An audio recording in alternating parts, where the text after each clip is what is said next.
Hey, Jack, we're live. Hello, and welcome to the 6 Minute Escape, the after party. My name is Jack Brazina, and I'll be your host for the next little while. This is your opportunity to ask questions of the artists or to comment on the videos that you've just viewed. With me tonight is Erin Kernahan Burning, who, in addition to handling the technical aspects of the evening, will be reading the questions and comments you might have. Erin, can you tell them how to get their questions and comments into the mix tonight? So just to the right of the screen, you'll all notice that there's a live chat. You are all chatting so much in the premiere, which is great. It's great to see that kind of engagement. So you can put your questions in there, and every so often, Jack will throw it to me and I will read them out so that the artists here can answer your questions. Okay.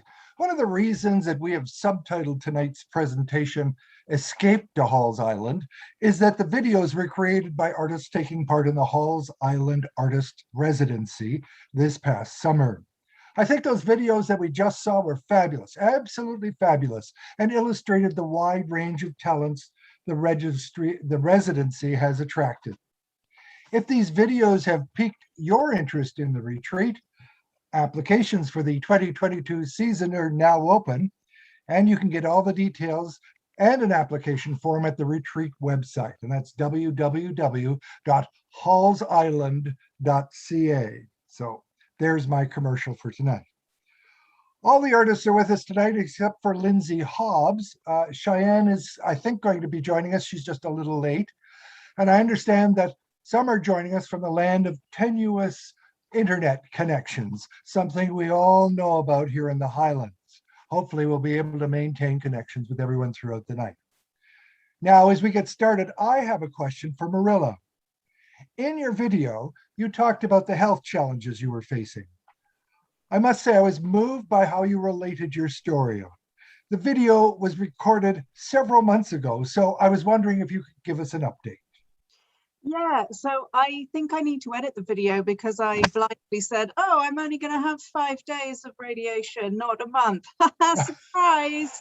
I had a month and it was gruesome and it's done. So I'm much better now. I finished all of my in-hospital appointments and now I'm just taking an estrogen suppressant, which is fun because that brings on menopause symptoms. So I'm radiating like a reactor.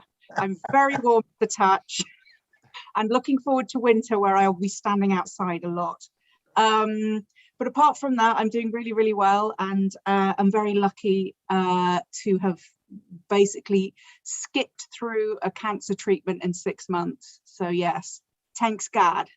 Yeah. Well, it all sounds good. And we send all our good vibes your way for more good news from here on. Thank you so much. Erin, I'm going to turn it over to you. Do you have a question there that somebody has submitted or a comment that you'd like to read? So actually, it's perfect timing. Cheyenne has just joined us, so I'm just going to let her into the room as well. So she will be here momentarily. Okay, nice to welcome her. Hi, Cheyenne. It's lovely to see you. But there is some questions in the chat. Jim Blake asks, for the two writers who are at Halls Island together, did you read your work? So I think that's Cathy and Beverley. Did you read your work to each other at the end of each day? No.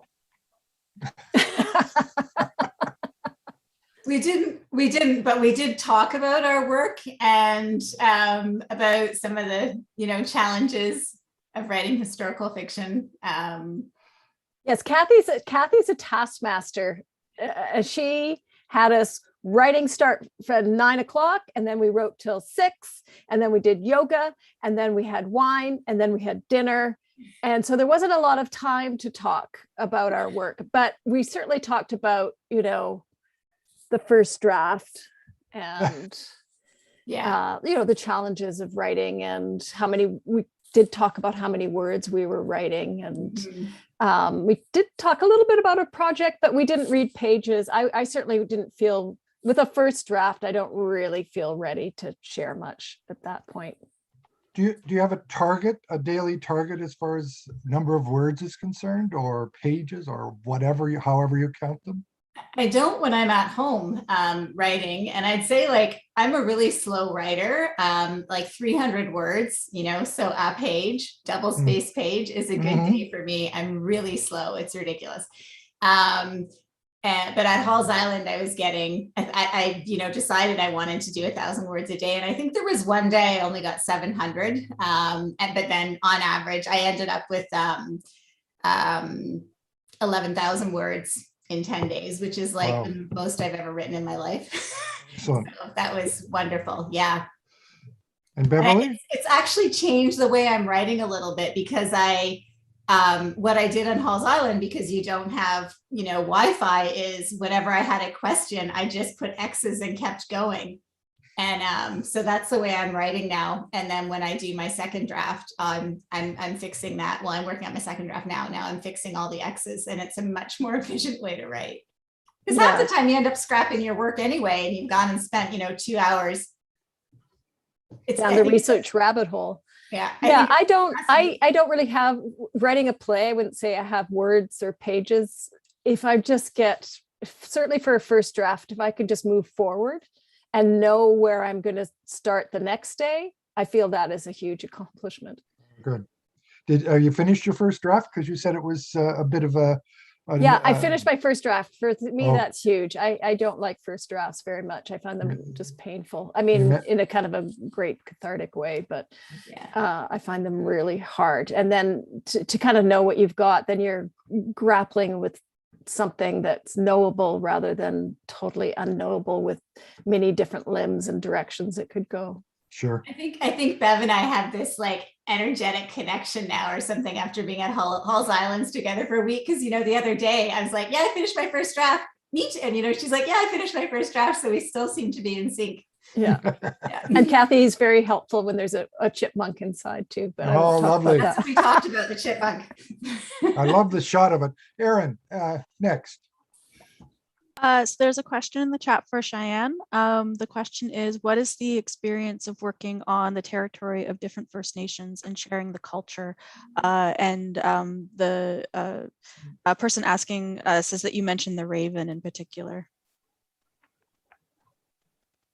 It's I'm like very much like a land-based kind of artist, and like my piece is such a personal and very related to the land of which I'm from. And so it was interesting to be on another territory, kind of exploring themes of home, but I felt really connected to the water, and thought a lot about like waterways as well.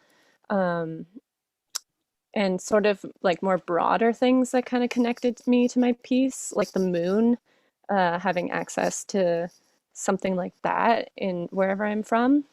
I didn't get a chance, I think, to have a relationship with the Indigenous community there. So it was interesting to me, because where I'm from, I know the names of the plants, I know the names of the trees, but when you're in a location that you're not from, I can kind of say like, oh yes, this looks like a pine tree, or like I don't have the same relationship, I guess.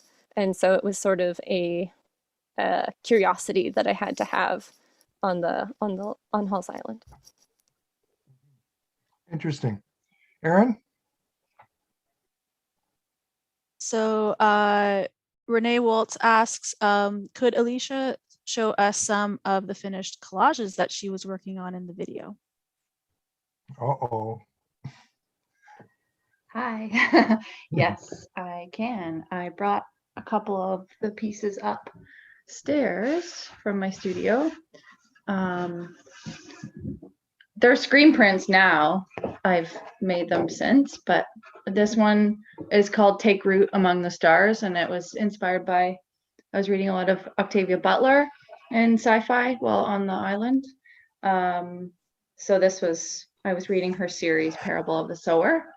Alicia, can we get you to hold it up momentarily, just right in front of your face, so we can't we want to see you, but we want to see the collage as well. Interesting. Okay. Yep. Okay, back to you. That's good. Gives us There's the toad. Where's the toad? Oh, yes, the bottom. And then another one I made while on the island was called The Forecasting of Dew. And it's this kind of nighttime rainy forest full of tiny beings, because I made friends with a fish and some toads and a chipmunk while there. I'm sure you all had experiences with this very aggressive chipmunk. So this is it.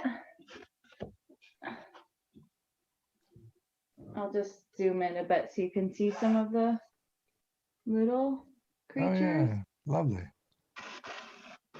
Where's the chipmunk?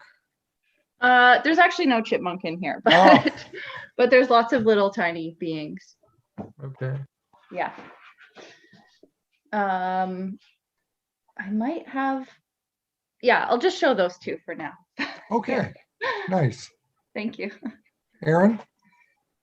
There's one more question in the chat. This one's for Marilla.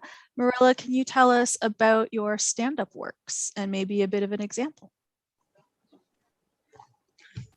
My stand-up's filthy. It's really not for public consumption, and just a very big trigger warning, especially because I'm English, so the swears are intense.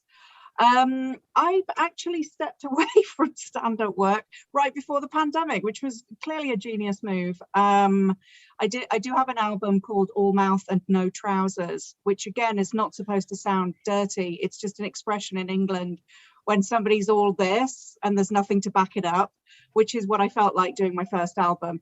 So if you go to marillawex.com, there will be a link to the album there that you can go listen to it. But yes, it's just filth and nonsense, as is my TikTok. That seems to be my brand. So I try and keep those to very specific streams. I try and keep, you know, other streams sort of more professional, because I'm a voice artist, so I can't be filthy all the time. But yeah, definitely the stand-up and the TikTok are just full of nonsense. So yeah. So I've stopped doing it since the pandemic, and I don't know if I'll go back to it because TikTok has now taken over as far as my content creation goes. So can you tell us some of the voice work that you've done outside of swearing at people? It's outside of swears. Possibly my most famous gig is I'm the voice of the computer in Secrets of Minecraft. So if any of you have children who are Minecraft age, they'll be very impressed that you know me. I do work for Mojang on a monthly basis. So yeah, I do the voice of the crazy computer, and Matt, who was, if any of you know,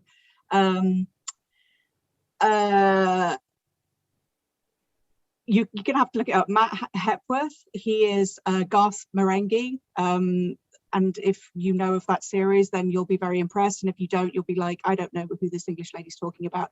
Anyway, that's possibly my most famous thing. But I do everything. I do very serious stuff for the, United Nations and charities, and I do nonsense. I do the full gamut. And I'm also in like Assassin's Creed Valhalla and Watch Dogs Legion. If you play video games, you can find me in the side quests. That's how I earn my money. I just do TikToks for my amusement. Excellent. Okay, Erin, back to you. Chris Lind asks, she says, first of all, she loved the musicians. And so I think this is to all the musicians in the crowd. Do you normally do nature-based music? And she said she found it very soothing.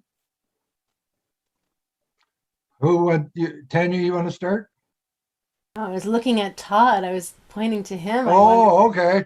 If he wanted to speak. Sure. The River Pilots, actually, we have a long history of doing music inspired by nature. This began with, when we first started, we did an entire series on music inspired by the seasons. And most recently, 2 summers ago, we got a Canada Council grant and did a 3-part series where we picked 3 different locations and 3 different music styles and created different pieces. One of them was by a pond, another one was in a forest, and then the third one was in a labyrinth that someone had made on their property. So it's something we always like to be inspired by, the sounds around in nature. Any other musician wants to chime in? I'll just talk a little bit maybe about the instrument that I was using called the spirit drum. Some friends of mine make this out of repurposed propane tanks, and the tuning is to 432 hertz, which is considered to be the frequency of the earth. So the last few works that the River Pilots have done, and that we did an album also called 432, all the tunings were in 432, and I would say we're very moved by, I'm very moved, Cheyenne, by your work being land-based and focused on the earth speaking and supporting whatever our voice is, because that relationship is primary. So I just loved listening. I'm taking the floor to say I loved all of your work. I was so moved by everybody's connection to Halls Island and the way nature did, and the beauty of Halls Island filtered into what you were doing in whatever way. It was impossible for it not to be inspired by nature, I think, in some way. Anyone else want to add? I'll jump Sandra? in. Sure. Thank you. I never, I'm a big lyricist, and so lyrics are very, very important to me. I take a lot of time on my lyrics, and I also write, not like some of the writers here, but I write short stories, and I used to do a lot of stream of consciousness stuff, which is kind of why some of the stuff I was doing on the island to sort of spur my creativity. And when I started doing the haikus, courtesy of Beverley and Cathy, thank you. And whoever put the table down by the water, that was a stroke of genius, because I was doing a lot of writing down there. But I found that I've always used terms in my music, talking about hurricanes. I don't know the word for it, but like nature, humans taking on traits and aspects of nature. I've always done that. It's been a big part of my writing, but I've never really actively or consciously done it. So on the island, I was doing a lot of that, which was really interesting. I mean, because I was surrounded by it. And so that Taller Than the Evergreens, especially, that was kind of the most significant one, where just humans connecting to nature and being impacted by it and influenced by it. And it was really interesting being able to write a whole song that was inspired by that. And the lyrics were directly connected to everything around me. It was really cool. It was kind of like a writing challenge too. Yeah. Okay. Erin? There's a question for Sandra. Are live gigs starting up again? And are you playing some of the composed songs in your sets on stage now? Thank the gods, live gigs are coming back slowly. I have a whole bunch of bigger shows booked for spring, which is nice. But little gigs are coming back now. Like, I've actually been playing at least once a week for the last month, I say, and I had a weekly gig in the summer, which was nice. So they're coming back slowly. As for songs that I composed there, I've played a couple of them live, but they still feel like I'm still sort of nurturing them. I actually brought one of them, which I posted about in the Instagram, which is a song about fear and overcoming fear. And it came from a skinny dipping experience at Halls Island. The story is on the Instagram. But I'm recording 2 demos right now to apply for a grant to do my album. And we took one of those songs, and the producer loved it. And so we've really been like making it fuller and more, just really shaping it. I'm working with a really great producer right now, and he's really good at pushing me basically and shaping these songs into the best they can be. But so one of the songs in particular that I wrote there that I really love, it's called A Sound in the Dark. Basically, I'll tell a story real quick. I don't want to take all the time up, but I went skinny dipping and got in the water, beautiful, clear, gorgeous night. And then I heard a sound in the dark, and I got freaked out and jumped into the water and ran back up to the cottage. And then I was so angry that I let fear, irrational fear, because there's nobody on the island but me. So I was so upset that I let it take this beautiful moment from me. And so I wrote this song, and then the next night I went back and had a a longer swim. Anyways, so yes, I am slowly incorporating these songs in, but they're still like my babies, so I'm still growing them. But thank you. River Pilots, are you getting some action as far as shows are concerned, or gigs or whatever? Not really. We don't do a lot of live performances anymore, partly because one of our members, Carly, is now living in Prince Edward Island. Oh, that makes a difference. Yeah. So we're doing a lot of media, like sort of mixed media stuff with film and composing, and so we've kind of just moved into another phase. So nothing on the horizon as of now. No. Okay. I wasn't aware of that. That's interesting. Erin, back to you. So Marie Gage is asking, so she mentions that the River Pilots in their video talked about a magical moment with the bird joining in. And she was wondering, are there any other magical moments that some of the other Halls Island participants would like to share as well? I'll let you put your hands up so I know you've got a magical moment to share, other than swimming in the nude. But yes, Marilla, you're on. Can I just say I did not appreciate the scream crows. I wrote several haikus about them. We don't have those in England, and we don't have them in Toronto. And I didn't like thinking there was a woman in distress at somewhere in the vicinity. That's what they sounded like. Everything else was delightful. I'd never really heard a loon before. That was nice. But the scream crows I could have done without. That's just my 2 cents. Great. Yes, the loon is a nice touch when you're on the lake, that's for sure. Someone else? I actually had one thing that I left out of the video, which is about 4 days into being there, I realized that I'd had a deja vu, like where I dreamt of being there before. I took the canoe around sort of into the inlet, around the cabin, and I vividly remembered having a dream about being there before. And I've never been to Koshlong Lake before, so it was a pretty magical deja vu experience. Okay. Anyone else?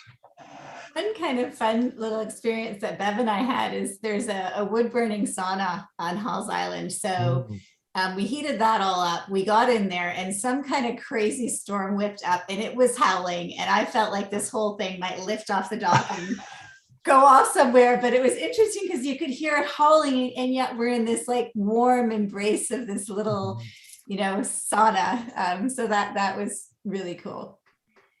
So you didn't get swept away anywhere? Weren't swept away. Excellent. Only in our minds. I have a funny story about one of the cottagers. Actually, my very first night there, I was up on the hill making a fire, and a cottager went by, and we started chatting, and he was lovely, and he was asking about how it works and if we bring our own food, and I said we bring our own food. I had planned, because I'm not a cook by any stretch, and so I had planned on basically living on peanut butter for 10 days, which I thought was a great plan, except that I forgot the peanut butter at home. So the next morning, I was sitting up on the Muskoka chair that overlooks the dock, and I saw this little red thing on the dock. What is that? And I went down, and it was a jar of peanut butter. There you go. And then he came by later and brought his dogs, and so his dog got off onto the island, and so I had visitors. It was great. Anyways, that's my story. Nice. They're all very friendly on Koshlong. Well, my story, of course, is the chipmunk, and I have a rodent fear.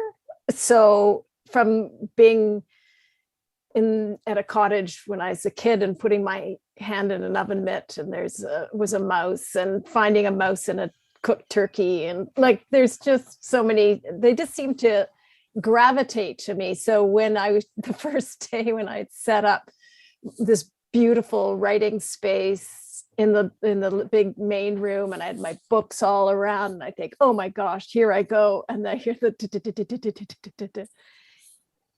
it was a challenge for me.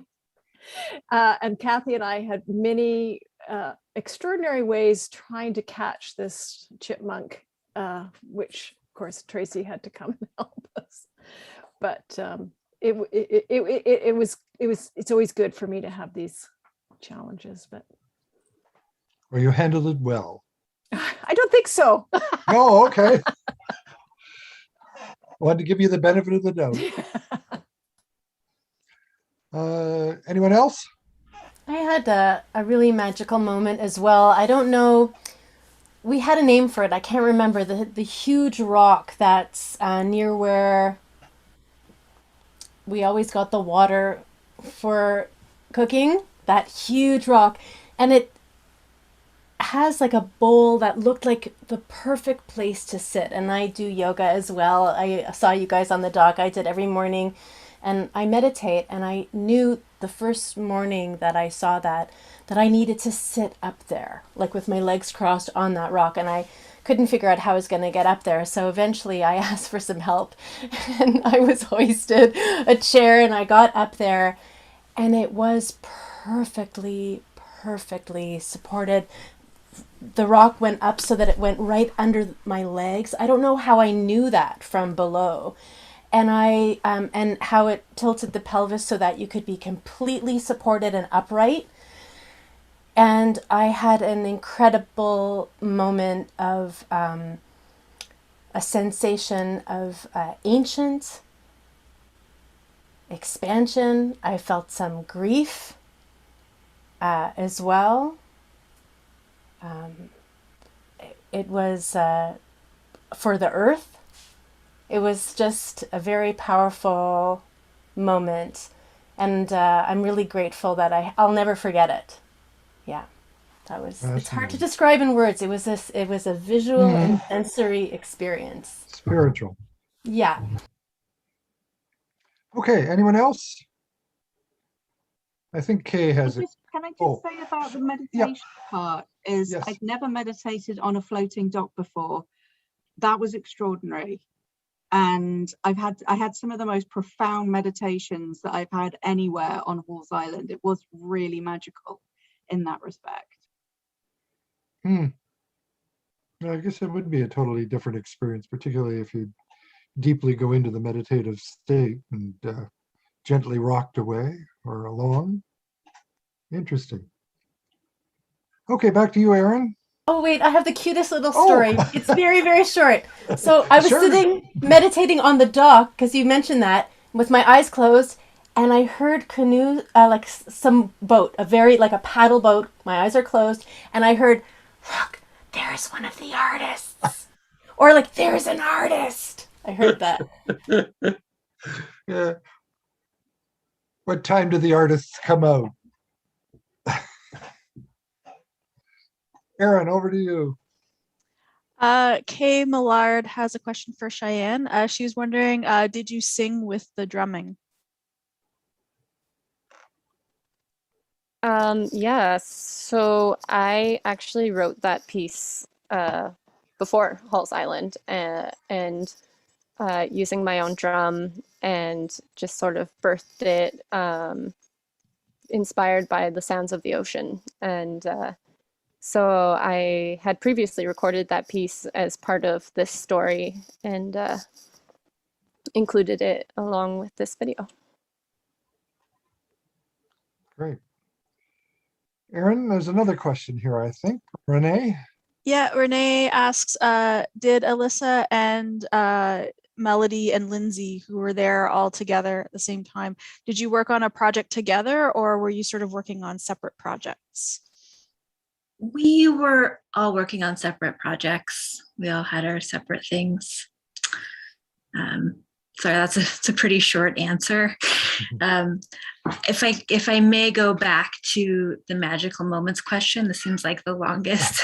Response. So I didn't think of this right away, because I was like, the whole experience was magical. I can't think of a thing. But when you were talking about the storms, so we were there in September. So we were getting some of those late summer storms, and we had one night in particular that was thunderstorming, and it really lasted all night long, and it was really close. Like, it wasn't distant thunderstorms. It was just like flashing and thundering just for hours all night.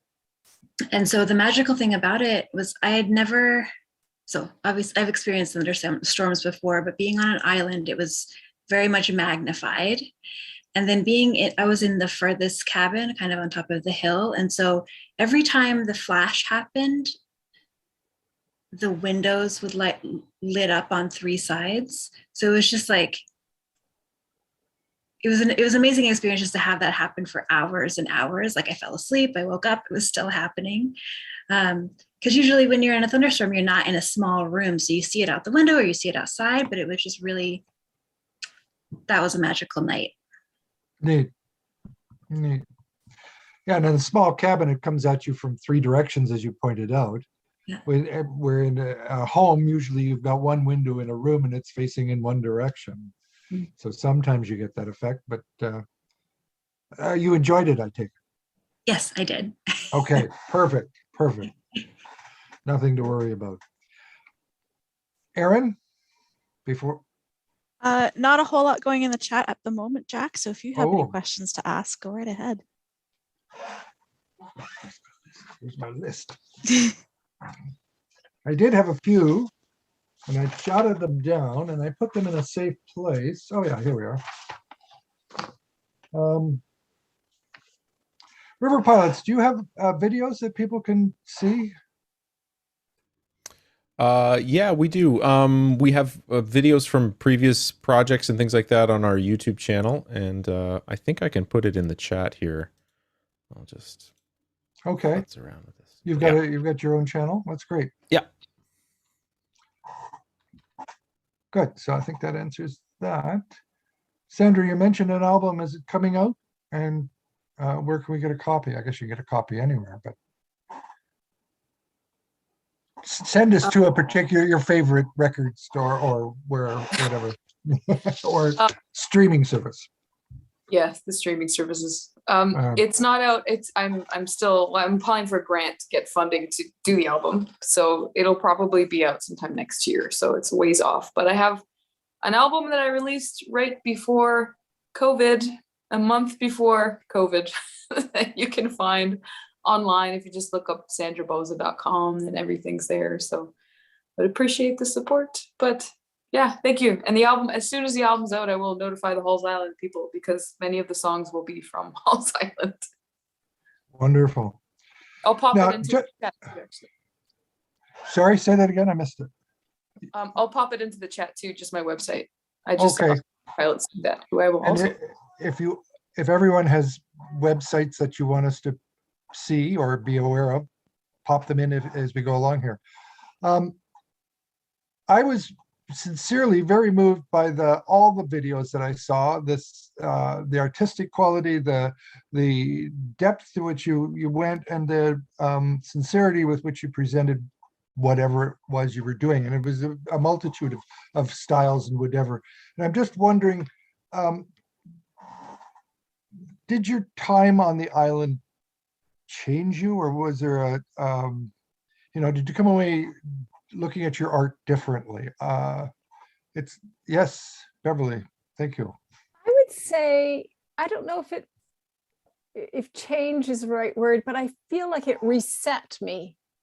Certainly I found it really hard to write certainly for the theater, once the pandemic hit, partly because I thought, when are we going back to theater? When is this going to happen again? I felt, and nothing made it writer's block worse than people saying, well, Shakespeare wrote King Lear during his pandemic. So, people could say, oh, you've got all this time now. You can, I didn't feel like that at all. I felt like I was scrambling to make a living and feed my family. So I was really procrastinating. I can procrastinate like crazy, especially with first drafts. So especially if I didn't have a deadline of really having to do it. So for me, it was really a resetting, to be quiet and to have that time to focus. And of course, the beauty of the spot, and put my feet firmly on the ground and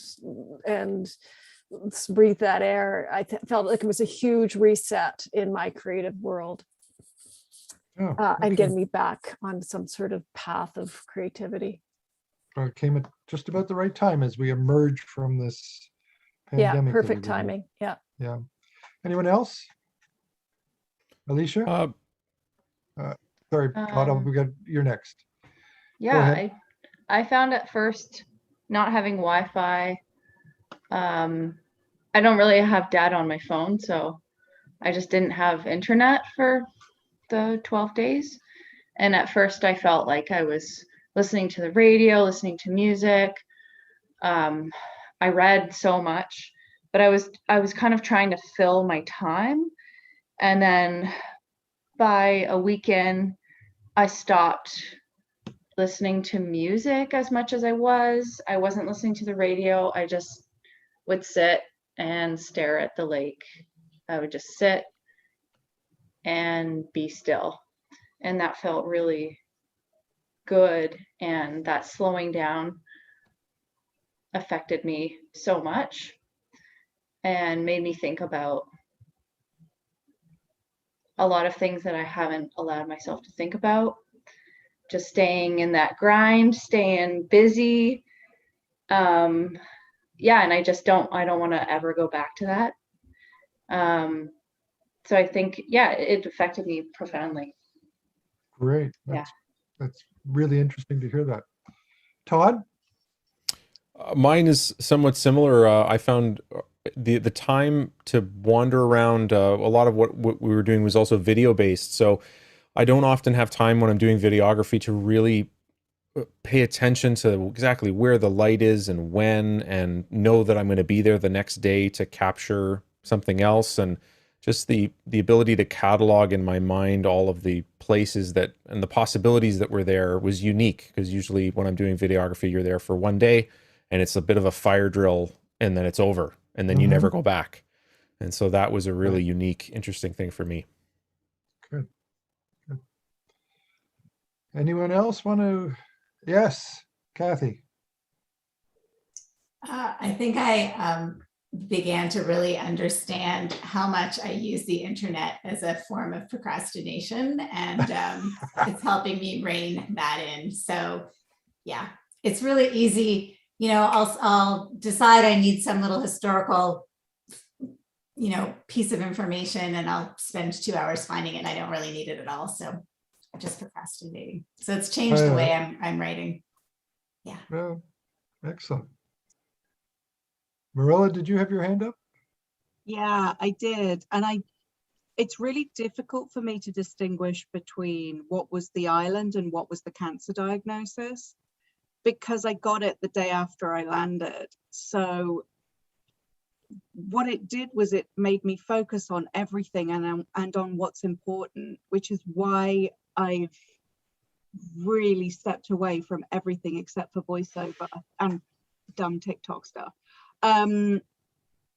Because it's about what do you want to do with your time, you know, what, and again, exactly like Cathy was saying, I mean, yes, I did post 11 billion ridiculous haikus to Instagram, but I didn't do any. I deliberately picked a project where I didn't have to research anything because I knew I would not have access to the internet. And so all my creativity now is about what do I want, with no expectation of that making any money.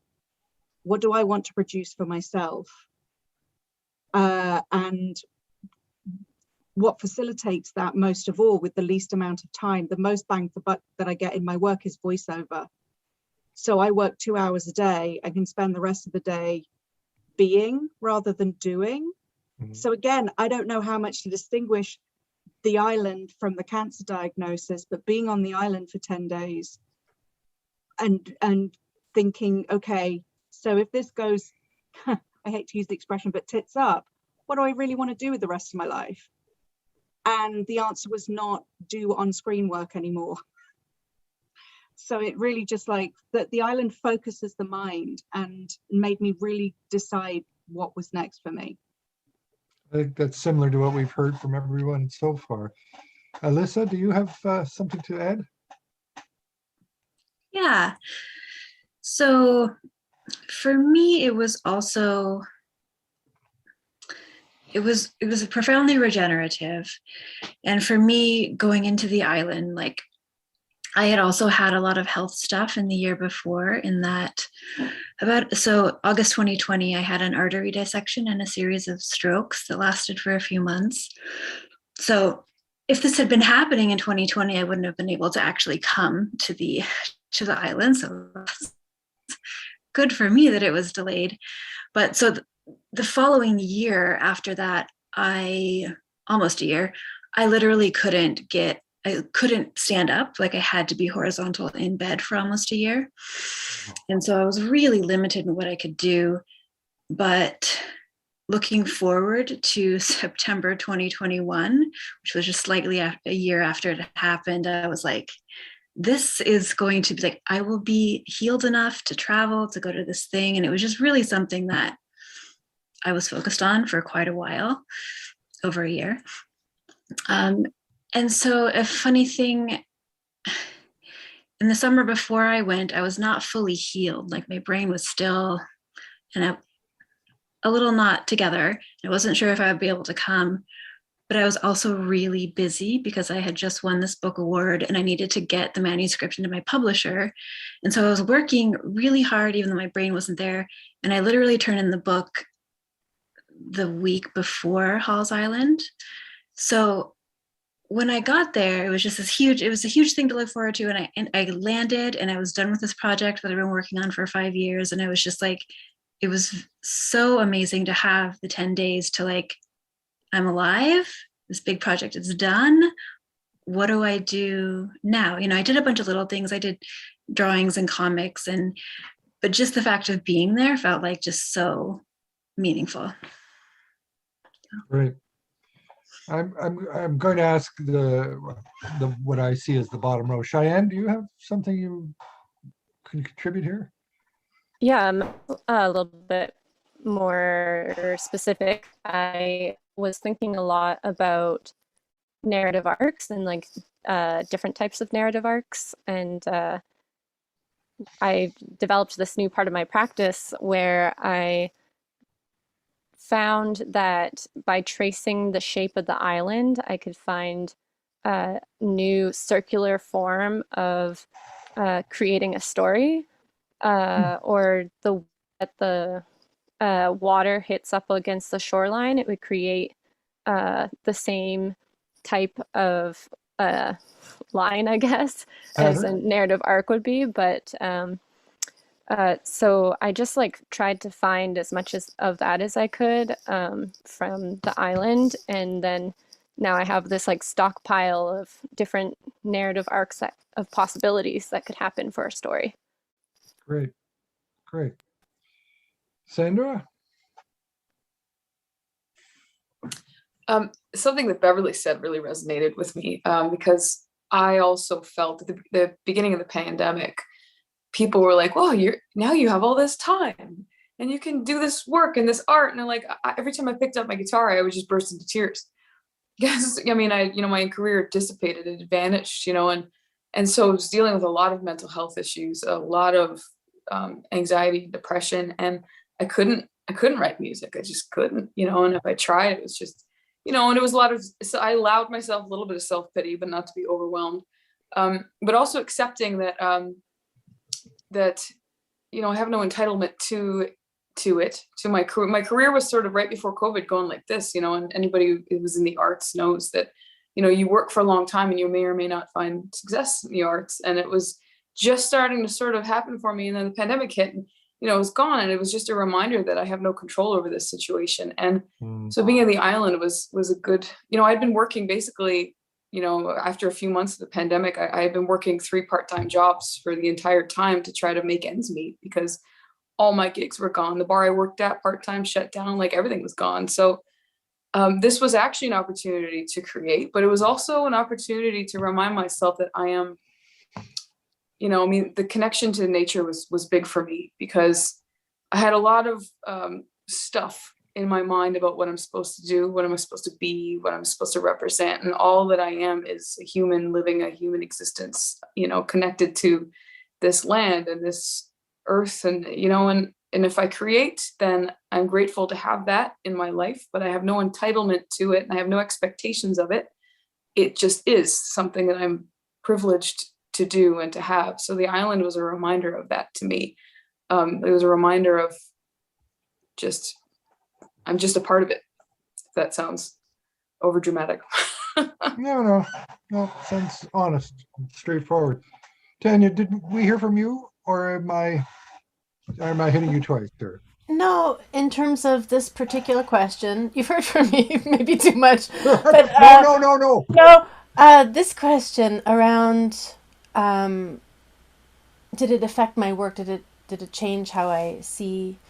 I would say yes, because my career as an artist has been very varied. I began as an actor, and I moved into writing and did some acting and playwriting, and then and music was in there as well, and then music took over for a while, and then I also had a cancer journey and a baby, and I opened my yoga and meditation studio and kept the music going, and it was like everything is just like all like this. And then I got to Halls Island, and it was just creation. And it had been a long time since that was the sole focus of my life, of the work. Maybe it had never been quite like that, even when I was a professional actor, and because I still was waitressing and working and running around. It was just a time to create, and we created a lot. And I realized also so much of what everyone else said in terms of the rabbit holes of the internet and all these things. It's clear to me that what can happen with time like that, both the island, because the beauty and being immersed in nature and remembering who we really are, which is part of all of it, as you said so well, Sandra, but also just the time itself, how deeply you can move and how expansive the work can be when there is no distraction. It was truly a privilege. It was such a gift. And I know now that there are many projects that I have in mind that I do a little bit of here, a little bit of there, and it just will, it's clear that there are some of the pieces that I am going to now need to book off, which I can, because I'm an entrepreneur. I can say, I'm not working. I'm grateful that I can hustle, work, and say, I'm taking 2 weeks, and this is what I'm going to do in this time. And yes, I'm still a mom. Yes, there are things, but I realize now, because of what was possible on Halls Island, that is how I need to, or the things that I want to do will not happen. Some of the creative things that I've been carrying with me, some of the pieces I've been working on for a long time will not happen unless I make the time and the space. So yeah, it was huge revelation in that. Great. Those are all very interesting statements, and they come at it from a number of angles. And it reminded me of a statement that my co-host for the videos, Maggie Hushalak, said as she began an introduction. She said the first time she had stepped on the island, she felt it was a magical place. And I thought that was a beautiful interpretation of what that island's all about. And it seems that all of you have found a bit of magic, your own kind of magic, your own, you've made it happen there. And that's wonderful. That's part of what we're doing this for. So, Erin, I wanted to comment that the Arts Council, I believe, has posted some websites on the chat so that people can see your websites, and they can find out more and when the album drops, et cetera, et cetera. Another question, Erin. And we'll add those websites to the video description as well, so when people watching this later can go see what everyone is up to too. There is a question in the chat, and the question is the 6-minute video a good way to fulfill the community engagement part? And like, I know COVID kind of necessitated that. Or would face-to-face engagements be more fulfilling for you? And this goes out to anybody. Mm. Can I lead this one off? Sure. I was so very excited about doing my community engagement was going to be a performance, and I was so excited because for me, performing is an energy exchange. So I've performed, I used to work in Morocco playing 6 nights a week, and so inevitably you'd play some quiet nights. I mean, I played quiet nights in Toronto too, but it's just sort of your energy goes out and it goes out and it goes out, and by the end of the night you're sort of depleted. But when there's people there, it's just this exchange, and it keeps you going, and it fulfills you, and it nourishes you, and it just I don't know, I leave a gig like that and I feel awake and alive and vibrating. So for me, the video was a challenge, and I enjoyed it, and it did push me out of my comfort zone, which is good. It's a benefit. It also got me to talk less because I kept going over to like 12 minutes. So that was a challenge too. But for me, I would have found more fulfillment. And not to say it, this was a great opportunity, the 6-minute video, but as far as like what would be more fulfilling for me, yeah, face to face, like, the live stream gigs that have been going on for me were difficult, because it was, again, just an output of energy. So now that live gigs are back, like I played last night, and I think that people are the same. They're feeling that energy the same way I was. Like, people are coming out to live music and appreciating it in a sort of different way that maybe they didn't before COVID, so for me, for what I do and what I feel about what I do, live face to face, definitely. Okay. Cathy, Marie? Kind of, ditto what Sandra said. I'm really missing meeting my readers face to face. So I would like a face to face. Okay. Alyssa? I think it would be great if you continued with a hybrid model so people can choose whether they do face-to-face, because I could totally see that could be super amazing for people. But also, like, I was traveling across the country to be there, and so the engagement portion for me would have been a lot more difficult because I wasn't sticking around the area for a super long time. So I feel like, having people be able to choose could make it a little more accessible for people, gathering people from all around. Sure. Okay. Todd? Yeah, I found knowing ahead of time that this was going to be the format we were going to do, it was actually really helpful for all the work that we did while we were there. So I just sort of, because we had the lead time, it just added another challenge and another interesting way to make art. So partly we do a lot of video stuff, so it's kind of in our wheelhouse. But I actually really, when I found out, I was like, this is going to be a really cool challenge. Yeah, good.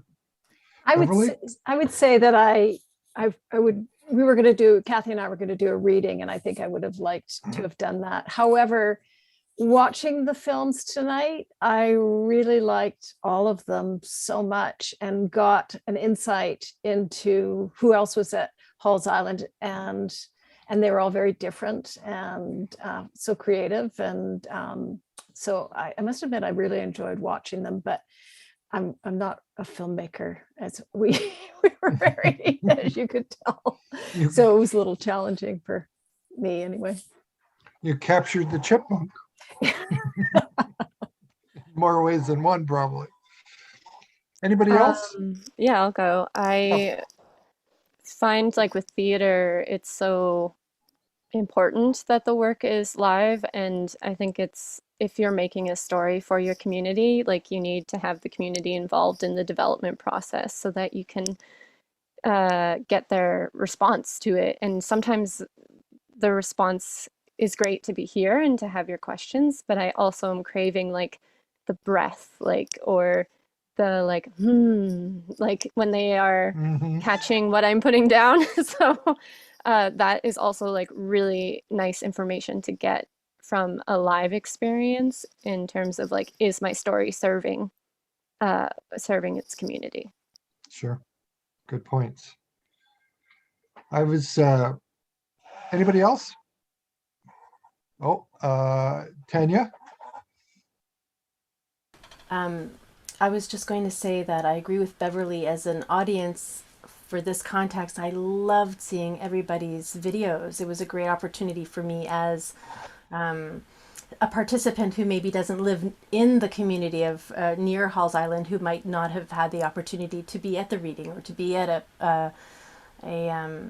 at the play or to hear the music live. But as an artist, it is really something just like everyone was saying, there really is an exchange, and the feedback that you get live as an artist, it can't be replicated because it is in the moment. It is alive. Yep. Yeah. Marilla?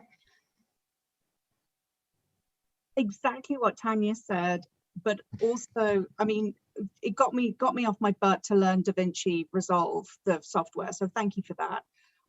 But my community engagement piece was originally going to be coming up to the arts community to teach them my course where I tell people how to work from home as a voice actor, which felt like a good way of giving back to a community that perhaps isn't served with other industries. And literally you can do it from anywhere as long as you've got a half decent internet connection. I know we've joked about that tonight, but so for me, doing the film was a really good technical exercise, but I missed out on giving back to the community itself, which I would have liked to have done. Good. Anyone else? Okay, well, I think that's about all the time we have for tonight. This has been really, really interesting, and what a great group of individuals and a good selection of information that you provided for the people who are here at the party. I want to thank you very much for joining us, and we hope you enjoyed the presentations, and I'm speaking to the audience beyond, but to the artists as well. You had a chance to see what your fellow artists had created. The Halls Island Artistry Residency is part of the Haliburton County Community Cooperative, and they thank the Arts Council for providing this showcase for the 2021 residency artists. Thanks to the artists, in particular, the people you see on the screen right now, for their creative videos. The videos in the after party will be archived on the Arts Council YouTube channel if you wish to review it or share it with friends and family who missed it. And all you have to do is go to the YouTube channel, and on the search engine, you type in Arts Council Haliburton Highlands is the correct order of those words. Arts Council Haliburton Highlands. Many thanks to Aaron Kernahan Burning for technical help in monitoring the chat, and to everyone who helped make this evening possible, including my co-host for the video portion, Maggie Hushalak, and the coordinator, Renee Woltz, among many others. You probably know my name is Jack Brzezina, and good night from the Haliburton Highlands.